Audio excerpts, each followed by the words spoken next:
సాయంత్రం ఇంటికి వెళ్లేసరికి ఆ అవమానం కాస్త బాధ కోపంగా మారటంతో మహేష్ పైన అరుస్తూ అతనితో గొడవ పడటం మొదలుపెట్టింది. చూసారా అందరూ ఎలా మాట్లాడుతున్నారు? డబ్బు పోయింది, పరువు కూడా పోయింది. మీరే కనుక సరిగ్గా ఉండుంటే ఈరోజు మన గౌరవం రెండింతలు పెరిగేదే కానీ ఇలా అయ్యేది కాదు కదా. ఇన్ని రోజులు మీ అత్తమామల సంగీతం అయిపోయింది. ఇప్పుడు నువ్వు మొదలు పెట్టావా? అయిందేదో అయిపోయిందనుకుని వదిలేకుండా రోజు నాకేంటి టార్చర్? మా బాధ మీకు టార్చర్లా అనిపిస్తుందా? 1-2 కాదు, మీరు నష్టం చేసింది 50 లక్షల పైనే. అయితే ఇప్పుడు ఏం చేయమంటావు మధు? నన్ను ఏం చేసి అవన్నీ సంపాదించమంటావు? నాన్న చెప్పినట్టే నాకిష్టం లేని జాబ్కి మళ్ళీ వెళ్తున్నాను కదా. ఇంకేం చేయమంటావో చెప్పు. ఇకనైనా బుద్ధిగా ఉండమంటాను. ఇప్పటికైనా అత్తయ్య మావయ్య మాటల్ని వినమంటాను. కాస్త బాధ్యత తెలుసుకొని నడుచుకోమని చెబుతాను. మీరందరూ చెప్తుంటే నేను వినడానికి ఉన్నాను ఇక్కడ. ఊర్లో వాళ్లకే కాదు, ఇంట్లో వాళ్లకు కూడా లోకువైపోయాను అంటూ కోపంగా బయటికి వెళ్ళిపోయాడు మహేష్. అలా వెళ్ళినతను ఏం చేయాలో, ఎలా తన బాధని తీర్చుకోవాలో తెలియక ఫస్ట్ టైం వైన్ షాప్లో అడుగుపెట్టాడు. అనవసరంగా దానిమీద కోపం ఆయన మీద చూపించేశాను. అయిపోయిన దానికి ఇప్పుడు ఆయన మాత్రమే ఏం చేస్తారు? నా బాధను ఎలా పోగొట్టుకోవాలో తెలియక ఆయన మీద అరిచే తప్పు చేశాను. అసలే ఆయనకు ఎదురు చెప్పినా, వంకరగా మాట్లాడినా చాలా కోపం వస్తుంది. ఈ కోపంలో ఏం చేస్తారో ఏంటో. ఇంటికి రాగానే సారీ చెప్పాలి. అసలు ఎక్కడికి వెళ్లారు? కాల్ చేసినా లిఫ్ట్ చేయరేంటి అని అనుకుంటూ రాత్రి వరకు మహేష్ కోసం ఎదురు చూస్తూనే ఉంది మధు. ఎప్పుడో అర్ధరాత్రికి బాగా తాగేసి తూగుతూ వచ్చాడు అతను. ఏమండి, ఎక్కడికి వెళ్లారు? కాల్ చేస్తుంటే మాట్లాడరేంటి? నేను మీకోసం ఎంత టెన్షన్ పడుతున్నానో, ఎదురు చూస్తున్నానో తెలుసా? ఎందుకు ఎదురు చూడటం? మళ్ళీ అవమానించడానికి, నేను చేసిన తప్పుని ఎత్తి చూపడానికా అని మత్తుతో ఒక్కో మాట తడబడుతూ అడిగాడు. మీరేంటి అలా మాట్లాడుతున్నారు? తాగేసొచ్చారా? అవును, తాగే వచ్చాను. అయితే ఏంటిప్పుడు? తాగకుండా ఇంకేం చెయ్యాలి? మీకు బాధగా ఉంది. ఆ బాధను తీర్చుకోవడానికి నా పైన అరుస్తున్నారు. నా బాధకు నేను ఎవరి మీద అరవాలి? ఎవరిని అరవలేక ఆ అర్హత కోల్పోయాను కాబట్టి తాగాను. అయితే ఏంటి? ఇప్పుడు దీనికి కూడా క్లాస్ పీకుతారా?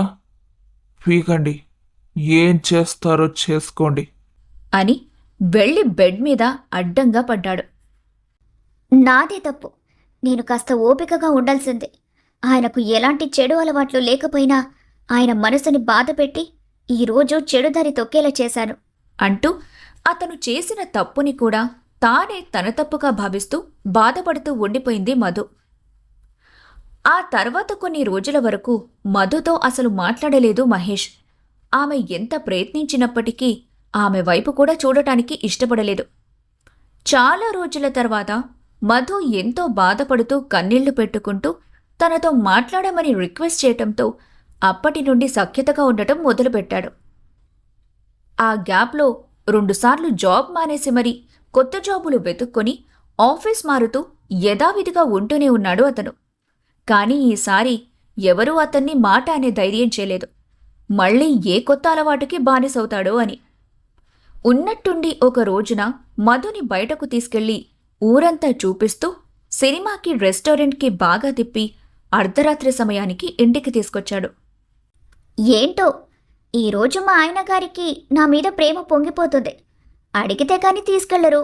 ఈరోజు నేనేమీ అడగకుండానే నాకు ఇష్టమైనవన్నీ కొనిపెట్టారు, తిప్పి చూపించారు. దాని వెనుక ఏదైనా కారణముందా? అంటే నా అవసరానికి నిన్ను బయటికి తీసుకెళ్లానని అనుకుంటున్నావా మధు? అలా ఏం లేదు. చాలా రోజులైంది కదా మనిద్దరం టైం స్పెండ్ చేసి, అందుకే తీసుకెళ్లాలనిపించింది. బాగుంది మీ సర్ప్రైజ్. నిజంగానే నేను చాలా హ్యాపీగా ఫీల్ అయ్యాను. అలసిపోయాను కూడా అంటూ ప్రశాంతంగా నిద్రపోయింది. ఆ తర్వాత మరో 2 రోజుల వరకు కూడా పనుల్లో సాయం చేస్తూ హ్యాపీగా మాట్లాడుతూ మధుకి నచ్చే విధంగా ఉన్నాడు. ఈ మధ్య కొడుకు కోడలు బావుంటున్నారు కదండి? మొన్నటి వరకు ఏంటో అసలు సరదాగా ఉండకుండా బాధపడుతూ తిరిగింది కోడలు. అమ్మాయిల నట్టింట్లో తిరుగుతుంటే నాకు ఎంత బాధగా అనిపించిందో. ఇప్పుడిద్దరూ సంతోషంగా ఉన్నారు. నా మనసుకు తృప్తిగా ఉంది అని భర్తతో సంతోషంగా చెప్పుకుంది భవాని. పిల్లలు వాళ్ళు సంతోషంగా ఉంటే మనకు అంతకన్నా కావాల్సింది ఏముంటుంది భవాని. ఇప్పటికైనా వాడు బాధ్యత తెలుసుకొని మసులుకుంటే మనకి ఇంకేం పెద్ద కోరికలుండవు. అదేంటి అలా అంటున్నారు? నాకు మనవడు మనవరాలు ఇద్దరూ కావాలి. అవి నాకు అతిపెద్ద కోరికలు. ఆ తర్వాత వాళ్ళని చూసుకుంటూ బతికేస్తాను. హ, వాళ్ళిద్దరూ సంతోషంగా ఉంటే పిల్లలు రాకుండా ఎక్కడికి పోతారు. ఇద్దరూ కలిసిమెలిసి ఉంటే సరిపోతుందని ఆ విధంగా అన్నాను.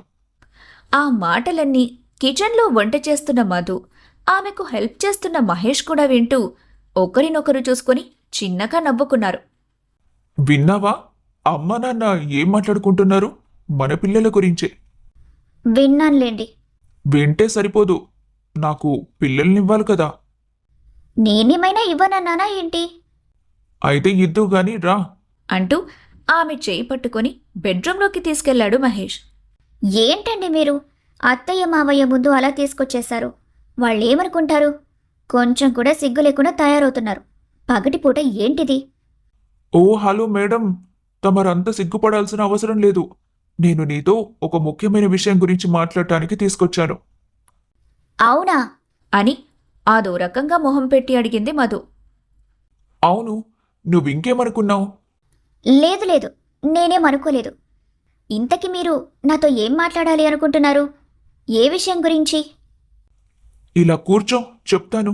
అంటూ ఆమెను బెడ్ మీద కూర్చోపెట్టి ఆమె ఎదురుగా కూర్చుని చేతులు పట్టుకుని చెప్పటం మొదలుపెట్టాడు. నేను ఒక బిజినెస్ స్టార్ట్ చేయాలనుకుంటున్నాను మధు. ఏంటి? మళ్ళీ బిజినెసా? ముందు నేను చెప్పేది విను. ఇది మొన్నటిసారిలా అవ్వకుండా చాలా జాగ్రత్తగా చూసుకుంటాను. క్లోతింగ్ బిజినెస్ చాలా బాగుంటుంది. శ్రద్ధగా చూసుకుంటే లాభాలు నెమ్మదిగా వచ్చినా పేరు మాత్రం చాలా త్వరగా వచ్చేస్తుంది. మనకిప్పుడు కావాల్సింది డబ్బు కాదు, పోయిన గౌరవం కదా. నేను దీని గురించి ఆల్రెడీ 2 months నుండి చాలా రీసెర్చ్ చేస్తున్నాను. మంచి క్వాలిటీ అండ్ బడ్జెట్లో ప్లాన్ చేస్తే మాల్స్కి వెళ్లే వాళ్ళంతా మన షాప్కి మళ్ళుతారు. ఆ తర్వాత సక్సెస్ అయ్యాక మనం కూడా మాల్ కట్టొచ్చు.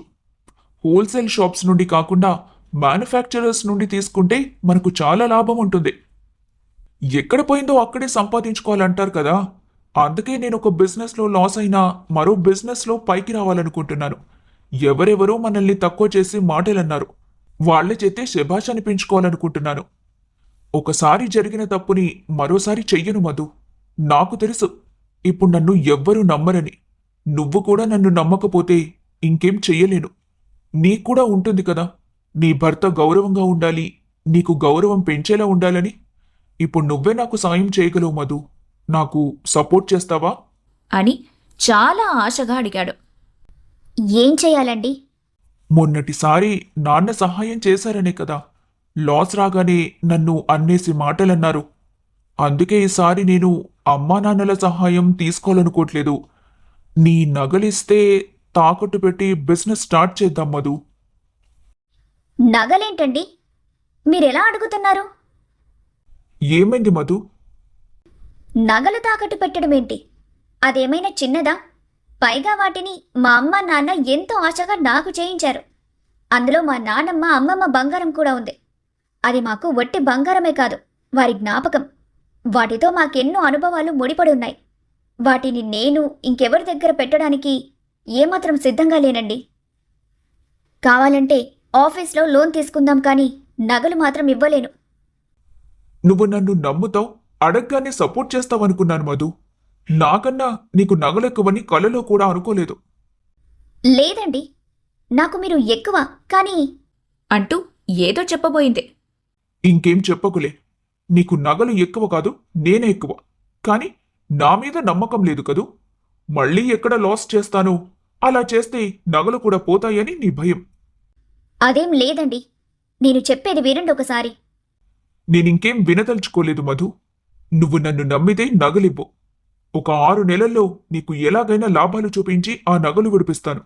లేదంటే ఏం పర్లేదు. ఇలాగే నువ్వొక జాబ్కి వెళ్తావు, నేను ఇంకో ఆఫీస్కి వెళ్తాను. అందరితో మాటలు పడుతుంటాం. రేపు పుట్టబోయే నా పిల్లల ముందు ఒక ఫెయిల్యూర్ తండ్రిలా నిలబడతాను.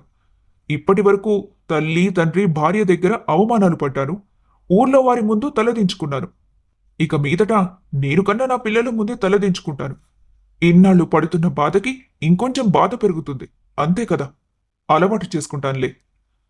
అతని మాటలకు పూర్తిగా కరిగిపోయింది మధు. ప్లీజ్ మీరలా మాట్లాడకండి. నాకు చాలా బాధగా ఉంది. నేను మీ బాధను ఎన్నడూ కోరుకోలేను కానీ సరే, అత్తయ్య మామయ్యతో ఒకసారి ఈ విషయం గురించి చెప్పండి. వాళ్ళు ఒప్పుకున్న తర్వాత ఎలా మొదలు పెట్టాలో ఎక్కడ మొదలు పెట్టాలో ఆలోచిద్దాం. మీరు అడిగినట్టుగానే నా నగలిస్తాను అని అయిష్టంగానే ఒప్పుకుంది Madhu. Thank you so much Madhu. నాకు తెలుసు నువ్వు ఎప్పటికీ నాకు తోడుగానే ఉంటావని, ఎప్పుడూ నా చెయ్యి వదలవని. నేనేం కావాలనుకున్నా పక్కనే ఉండి సహాయం చేసేది నువ్వు మాత్రమేరా. మంచి భార్యవి నువ్వు. I love you so much అంటూ హగ్ చేసుకుని సంతోషంగా ఫీల్ అయ్యాడు మహేష్. చూస్తుండగాని మధు నగలు తాకట్టు పెట్టడం, భవానీ శ్రీనివాసులను ఆమె ఒప్పించడం, క్లాతింగ్ బిజినెస్ స్టార్ట్ చేయటం చకచకా జరిగిపోయాయి. 3 నెలల పాటు మహేష్ ప్రతిరోజు ఆఫీస్కి వెళ్తూ తన బిజినెస్ మీద పూర్తి శ్రద్ధ పెట్టాడు. ఈసారైనా ఎలాంటి విఘ్నాలు కలగకూడదని మధుతో పాటు ఆమె అత్తమామలు కూడా చాలా భయంగా దేవుణ్ణి వేడుకుంటూనే ఉన్నారు. కాని వీధి మధుకి అనుకూలంగా లేకపోవడంతో క్లాతింగ్ స్టోర్లో షార్ట్ సర్క్యూట్ జరిగి షాప్ అంతా కాలి బూడిదైపోయింది. ఆ షార్ట్ సర్క్యూట్కి కూడా కారణం మహేష్ నిర్లక్ష్యమే అవ్వటం వల్ల అతనితో చాలా పెద్ద గొడవ జరిగింది మధుకి. దాంతో ఇద్దరి మధ్య చాలా దూరం పెరగటమే కాకుండా మహేష్ చెడుదారులు తొక్కుతూ తాగుడికి బానిసైపోయాడు.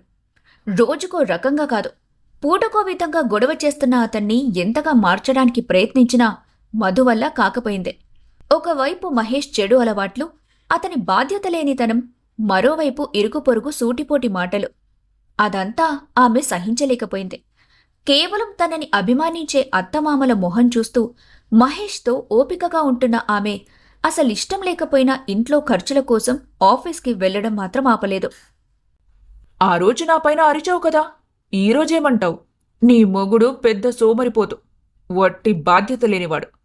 ఎలా అతన్ని దారిలో పెట్టుకోవడం తెలియదు కాని బయట మాత్రం రంకెలేస్తూ అందరిపైన అరుస్తుంటావు. ఇంట గెలిచి రచ్చగెలవాలని ఊరికే అనలేదు పెద్దలు. నువ్వు మాత్రం ఇంట్లో ఎలా ఉన్నా బయట మాత్రం పెద్ద పొడింగిలా ప్రవర్తిస్తుంటావు.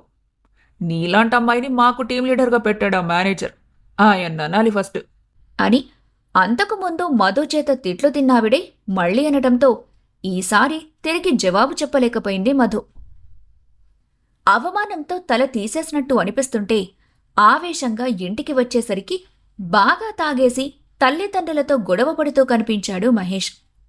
ఇక ఆపుతారా మీ గొడవ? రోజూ ఈ గొడవలు చూసి చూసి నాకు విసుగొస్తుంది అని ఎప్పుడూ లేనిది చాలా గట్టిగా ఇల్లు అదిరేలా అరిచింది మధు. ఆమె కోపానికి కంగారు పడిపోయారు భవానీ శ్రీనివాసులు. అమ్మ మధు, నువ్వేం మాట్లాడకమ్మా. వాడసలే తాగున్నాడు, కొంచెం ఓపిక పట్టు తల్లి. ఇంకేం ఓపిక పట్టాలత్తయ్య? మీకన్నా ఎక్కువ నేనే ఓపిక పడుతున్నాను. ఇంకా నన్ను ఏం చేయమంటారు? ఆయన తన తప్పులను ఒప్పుకొని రియలైజ్ అవ్వడానికి బదులు చెడుదారులు తొక్కుతూ నన్ను దోషిని చేస్తున్నాడు. ఏంటి ఎక్కువ మాట్లాడుతున్నావు? మా అమ్మ మీదకి నోర్లేస్తుందేంటి? నోరు మూసుకొని ఓ మూలను పడుండు అని చిరాగ్గా అరిచాడు మహేష్. చూసారా ఎలా మాట్లాడుతున్నారు? ఇదే ఈయన గదిలో నన్ను ఎంత దారుణంగా మాటలంటున్నాడో మీకు తెలీదత్తయ్యా. మీరు బాధపడతారని నేను మీ నుండి అన్నీ దాచిపెడుతున్నాను. కానీ ఆయన నన్ను ఏమాత్రం అర్థం చేసుకోవడం లేదు. ఇంట్లో మీరైనా నన్ను ఒక మాట అనడం లేదు, కానీ ఈయన మాత్రం బయటికి వెళ్ళి అందరికీ నేను దురదృష్టవంతురాలనని, నన్ను పెళ్లి చేసుకుని వచ్చిన తర్వాతే ఆయనకు ఏ పని కలిసి రావడం లేదని, అందుకే ఇలా నష్టపోతున్నానని చెప్పుకుంటున్నారు. ఇల్లు దాటి బయట అడుగు పెడితే ఎవరి ముందు తలెత్తుకోలేకపోతున్నానత్తయ్య. అందరూ నన్ను సూటిపోటి మాటలంటున్నారు. నేను ఇవన్నీ చెడగొట్టానని, నా వల్లే ఇదంతా జరుగుతుందని మొహం మీద అడుగుతున్నారు. అంత తప్పు నేనేం చేశానత్తయ్యా? ఏం చేస్తానన్నా పక్కనే ఉండి తోడుగా నిలబడ్డాను. ఎన్ని తప్పులు చేస్తున్నా ఆయన చేతిని వదల్లేదు. అదేనా నా తప్పు? నాకెంతో అనుబంధం ఉన్న నగలను కూడా ఆయనకు అప్పగించేశాను కదా. అటు గౌరవం పోయింది, ఇటు నగలు పోయాయి. కట్టుకున్న భర్త ప్రేమ లేకుండా పోయింది. ఆయనే నన్ను నలుగురి దగ్గర అవమానపరుస్తుంటే ఇప్పుడు నేనేం చేయాలత్తయ్యా? అని బోరున ఏడ్చింది మధు. ఏడవ్వే ఏడు. నీ వల్లే ఇదంతా జరిగింది. అసలు నువ్వు వచ్చాక ఇలా తగలబడిపోయింది. అదే నిజం కాబట్టి నేనందరితో చెప్పుకుంటున్నాను. నీ కారణంగానే నా అమ్మ నాన్న నన్ను అసలు పట్టించుకోవట్లేదు. నీ మాటలు వింటూ నన్ను తిడుతున్నారు. నువ్వు తప్పించుకోవడానికి నన్ను వీళ్లను నాపైకి ఎగదొస్తున్నావు. నీకిలా కావాల్సిందే. ఏడవ్వే, బాగా ఏడు. రేయ్ మహేష్, ఏంట్రా పిచ్చి మాటలు? సొంత భార్యను ఇలా ఎవరైనా బాధ పెడతారా? తనేం చేసిందిరా? ఇప్పటి వరకు నీతో గౌరవంగానే మసలుకుంది కదా, ఎందుకురా తనని అంతలా ఏడిపిస్తున్నావు? చూసారా నాన్న, ఇప్పుడు కూడా మీకు నా మీద ఎలాంటి జాలి కలగట్లేదు. నేనింత బాధపడుతూ తాగుబోతునవుతున్నాను. నా జీవితం ఎటుపోతుందో నాకే తెలియట్లేదని బాధపడుతున్నాను.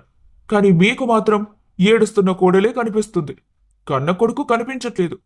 కొంపదీసి కోడలు కూతురని చెబుతూ లోపల ఇంకేమైనా సంబంధాలు పెట్టుకున్నారా ఏంటి? అనగానే అతనికి 3 సార్లు వరుసగా పగిలిపోయింది.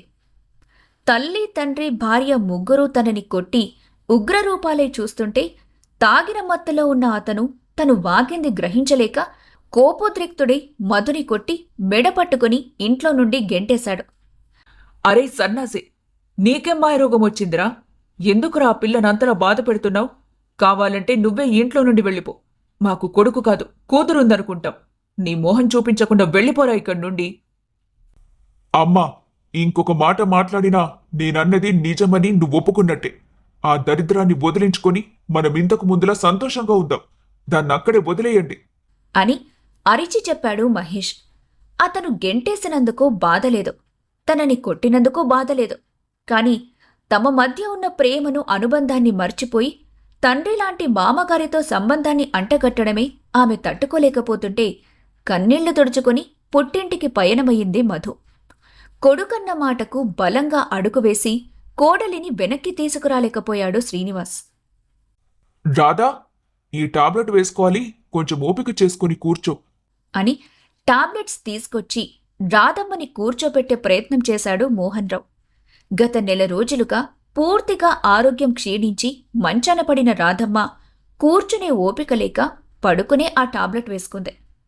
వెదవసంతని పోయే మనుషులైతే ఎప్పుడో పోతారు. రోజూ ఆఫీస్కి వస్తూ పోతూ ఈ దరిద్రపు గొట్టు మొహాలను చూడలేక చేస్తున్నా. దగ్గరలో ఉండటం కాదు కదా, కనీసం మొహం చూసినా రోగాలెక్కడ నాకంటుకుంటాయో అని భయమేస్తుంది అని చాలా చిరాగ్గా గొనిగింది సౌమ్య. ఆ మాటలు వింటూ కూడా మౌనంగా ఉన్న కొడుకు తీరుకు బాధపడుతూ అంతే మౌనంగా ఉన్నారు ఆ దంపతులు. నీకెన్నిసార్లు చెప్పినా నా మాట వినిపించుకోవేంటి విన్ని? వీళ్లను ఏ ఓల్డేజ్ హోంలోనూ పడేయొచ్చు కదా, చచ్చినా అక్కడే చేస్తారు. అసలు రోగిష్టి మొహాలు చూస్తుంటేనే తినబుద్ధి కూడా వేయటం లేదు తెలుసా? కాస్త సైలెంట్గా ఉండు సౌమ్య, కాసేపు వెళ్ళిపోతాం కదా. ఛ, నీకు చెప్పినా వేస్ట్. నువ్వు నా మాట అసలు వింటే కదా. బుద్ధిగా మా డాడీ దగ్గరికి వెళ్ళిపోదామని ఎన్నిసార్లు చెప్పినా నువ్వెందుకు ఆపుతున్నావో నాకర్థం కావటం లేదు. ఈ ముసలోళ్ళు చస్తేగాని నువ్వు వచ్చేలా లేవు అని అంతకుముందు మనసులో మాట్లాడుకునేది కాస్త ఇప్పుడు పైకే తిట్టడం మొదలుపెట్టింది సౌమ్య. సౌమ్య, సైలెంట్గా ఉండమని చెప్తున్నాను కదా. అమ్మా నాన్న ఆరోగ్యం ఏమంత బాగోలేదు. ఇప్పుడు మనం కాకపోతే ఇంకెవరు చూసుకుంటారు? కనీసం ఎప్పుడైనా అమ్మకు నాన్నకు నన్ను తోడుగా ఉండనివ్వు. ఆ తర్వాత నువ్వేం చెప్పినా వినడానికి నేను సిద్ధంగా ఉన్నాను అని తలదించుకొని చెప్పాడు వినీత్. అదే సమయంలో చాలా దీనంగా ఉన్న మొహంతో ఇంట్లోకొచ్చింది మధు. నిజానికి సౌమ్య మాటలు వీధంతా వినబడుతున్నా మధు ఉన్న బాధలో ఆమె అరుపులను పట్టించుకోలేదు. మధు, నువ్వేంటమ్మా ఇలా వచ్చావు సడన్గా? రావాల్సి వచ్చింది నాన్న. అదేంటమ్మా, నువ్వెందుకనలా ఉన్నావు? ఏం జరిగింది? నీతో పాటు అల్లుడుగా రాలేదా? బుగ్గ మీద ఈ వాతలేంటి? అసలేమైందమ్మా అని చాలా కంగారు పడిపోతూ అడిగాడు మోహన్ రావు. భర్త దగ్గర దొరకని ఆదరణ తండ్రి చూపిస్తుంటే ఆయన గుండెల మీద వాలిపోయి బోరున ఏడ్చింది మధు. ఆమె ఏడుపుకి కంగారు పడిపోయారు ఆ తల్లిదండ్రులు. ఏడుస్తూనే జరిగిందంతా చెప్పింది మధు. ఏంటి, నీ భర్త నిన్ను ఇంట్లో నుండి గెంటేశాడా? అంత తప్పు ఏం చేశావు నువ్వు? నిజం చెప్పు. నువ్వేదో చేసుంటావు, అది పూర్తిగా చెప్పట్లేదు.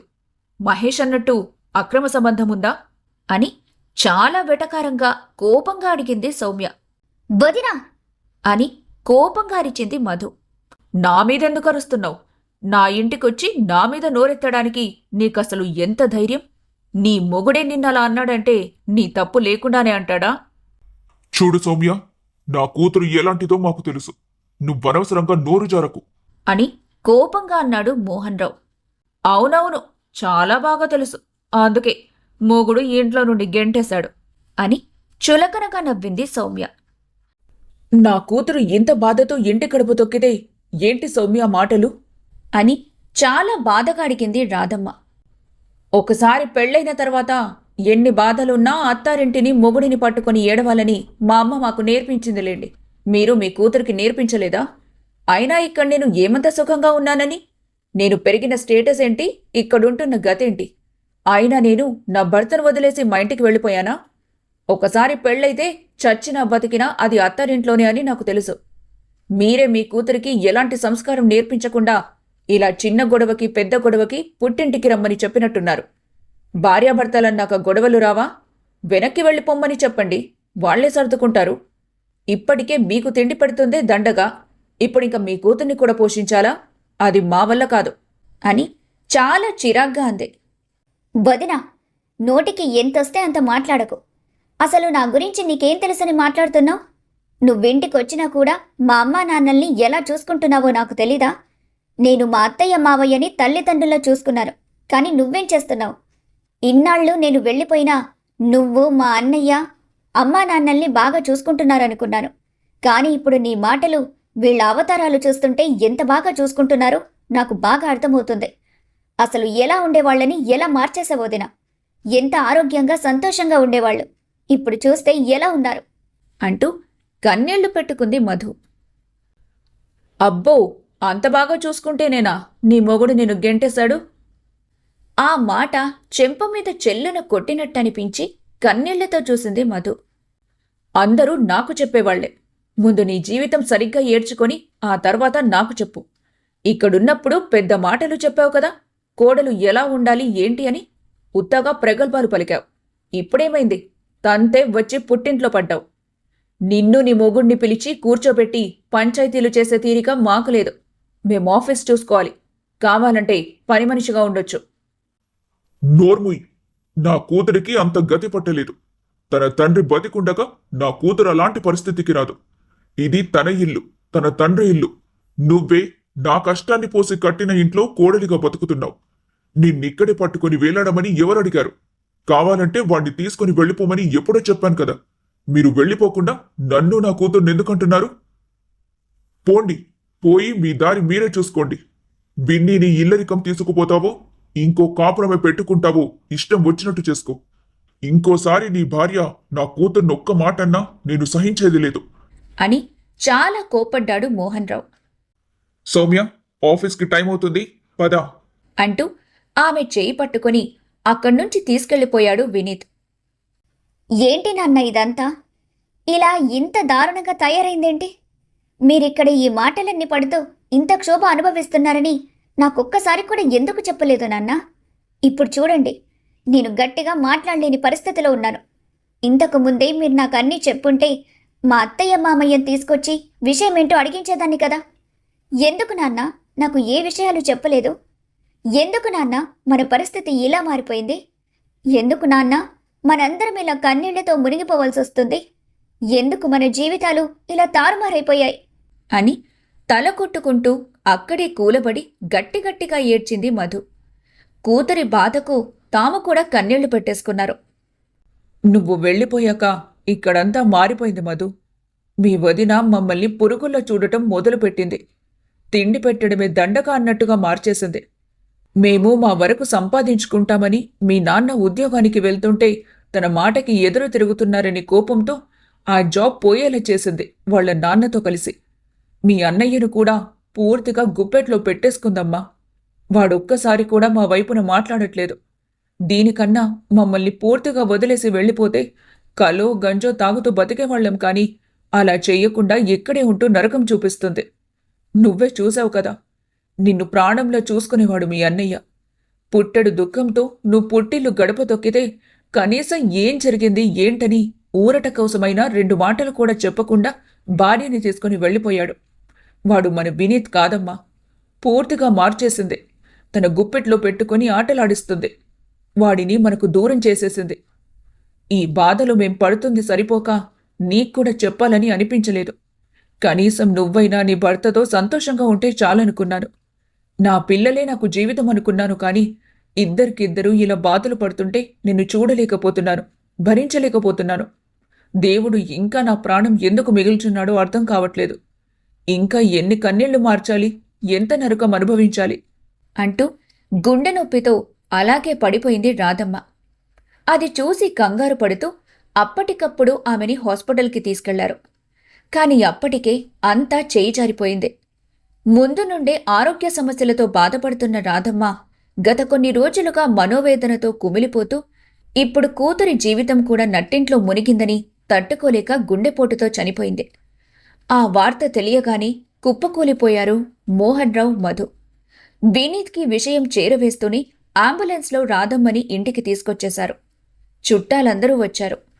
30 ఏళ్లపాటు తనతో కష్టసుఖాలు పంచుకున్న భార్య పోయినందుకు మోహన్ రావు, కన్నతల్లి ఒక రకంగా తన కారణంగానే చనిపోయినందుకు మధు గుండెలవిసెల ఏడ్చారు. విషయం తెలిసి భవానీ, శ్రీనివాస్ వచ్చారు. కాని మహేష్ మాత్రం రాలేదు. ఇంత జరుగుతున్నా సౌమ్య కంటి నుండి ఒక్క కన్నీటి చుక్క రాలేదు. కార్యక్రమాలు పూర్తయ్యాయి. వచ్చిన బంధువులంతా ఎక్కడివారు అక్కడే వెళ్లిపోయారు. ఇంట్లో మోహన్ రావు, వినీత్, మధు, సౌమ్య మాత్రం మిగిలిపోయారు. నీ మొగుడు ఊరంతా నువ్వొక దరిద్రమని చెప్తున్నాడంటే ఏమో అనుకున్నాను, కానీ అది నిజమే. అందుకే నువ్వెళ్లగానే మాకంతా కలిసొచ్చింది. నువ్వడుగు పెట్టగానే మా అత్తయ్య చనిపోయారు అంటూ మొదలుపెట్టింది సౌమ్య.